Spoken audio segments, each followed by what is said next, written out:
আজিৰ ভিডিঅ'টোৰ প্ৰথমটো প্ৰশ্ন হৈছে কিছুমান বোৱাৰীয়ে কিয় বেলেগৰ লগত সম্পৰ্ক থাকে যে কিহৰ কাৰণে বেলেগৰ লগত সম্পৰ্ক থাকে আজিকালিৰ বোৱাৰী বেছিভাগ বোৱাৰীৰ ইয়াৰে উত্তৰ হৈছে কাৰণ নিজৰ গিৰিয়েকে ভালকৈ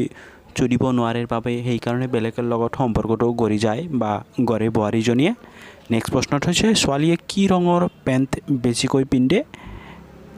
যে এইটো যদি আমি ক'বলৈ যাওঁ ৰঙীন আৰু গোলপীয়া ৰঙৰ পেণ্টটো বেছিকৈ পিন্ধে আজিকালিৰ ছোৱালীয়ে। নেক্সট প্ৰশ্ন হৈছে ছোৱালীয়ে প্ৰথম আঙুলি মাৰিলে কিয় তেজ ওলায় ইয়াৰ কাৰণ এটাই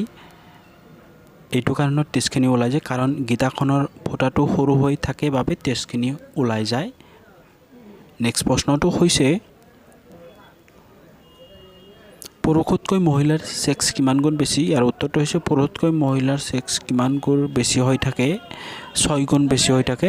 আজিৰ ভিডিঅ'টোৰ পৰৱৰ্তী প্ৰশ্নটো অতিমাত্ৰা ছেক্স থকা যুৱতী বা মহিলাক কেনেকৈ চুদিব লাগে বা কেনেকৈ যৌন সম্পৰ্ক কৰিব লাগে ইয়াৰ উত্তৰখিনি যদি আমি ক'বলৈ যাওঁ এনে যুৱতী মহিলাক চুদিব বুলি ভবাৰ প্ৰায় আধা ঘণ্টা আগতে পুৰুষজনৰ হাত মাৰি পানী পেলাই ল'ব লাগে। এনেদৰে আগতীয়াকৈ হাত মাৰি তেনে যুৱতীক মহিলা চুদিলে পুৰুষৰ পানী পৰমলতকৈ হয়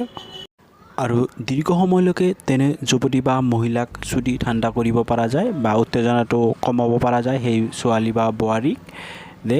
এইখিনি কাম কৰিব লাগিব। আকৌ আপোনাৰ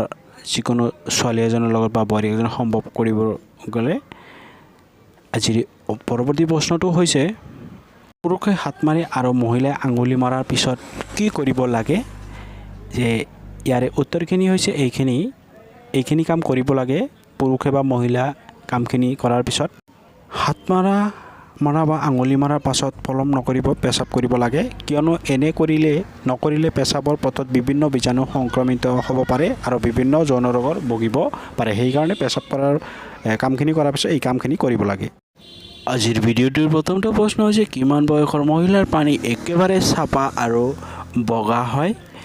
ইয়াৰে উত্তৰটো হৈছে যে 24 পৰা 25 বছৰ বয়সৰ মহিলাৰ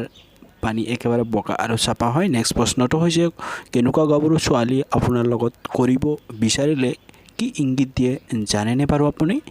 ইয়াৰ উত্তৰটো হৈছে এনেকুৱা যে ছোৱালীজনীয়ে নিজৰ জিভাৰে নিজৰ ধুনীয়া উটটি লাহে লাহে চেলেকি আৰু চকুৰে ইংগিত দি নিজৰ ফালে আনে। পৰৱৰ্তী প্ৰশ্ন হৈছে বয়ফ্ৰেণ্ড নাথাকিলে ছোৱালীবোৰে কেনেকৈ নিজৰ উত্তেজনা ৰোধ কৰে এইদৰে উত্তেজনা ৰোধ কৰে কিছুমান ছোৱালীয়ে আঙুলিৰে নিজৰ যিটো উত্তপ্ত যিটো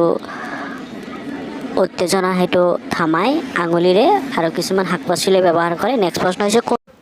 কোনটো ব্লাড গ্ৰুপৰ মানুহ আটাইতকৈ বেছি বুদ্ধিময় হয় জানেনে ইয়াৰ উত্তৰ হৈছে এ আৰু বি ব্লাড গ্ৰুপৰ মানুহ বেছি বুদ্ধিময় হয়। ইয়াৰে পৰৱৰ্তী প্ৰশ্নটো হৈছে বেছিভাগ মুছলমান ছোৱালীয়ে কোনটো পজিশ্যনত কৰাটো পচন্দ কৰে বেছি ইয়াৰে উত্তৰ যদি আমি ক'বলৈ যাওঁ যে আজি বেছিভাগ মুছলমান ছোৱালীয়ে ডগী পজিশ্যনত কৰাটো বেছি পচন্দ কৰে ভাল পায় বেছি। আজিৰ ভিডিঅ'টোৰ শেষৰটো প্ৰশ্ন হৈছে ভাৰতৰ কোন ঠাইৰ লোকে মিলন কৰাৰ সময়ত ৰুমৰ দৰ্জা খোলা ৰাখে ইয়াৰে উত্তৰখিনি হৈছে যে ভাৰতৰ ছিংগাপুৰ নামৰ এখন ঠাই আছে সেই ঠাইৰ মানুহে এনেকুৱা কাম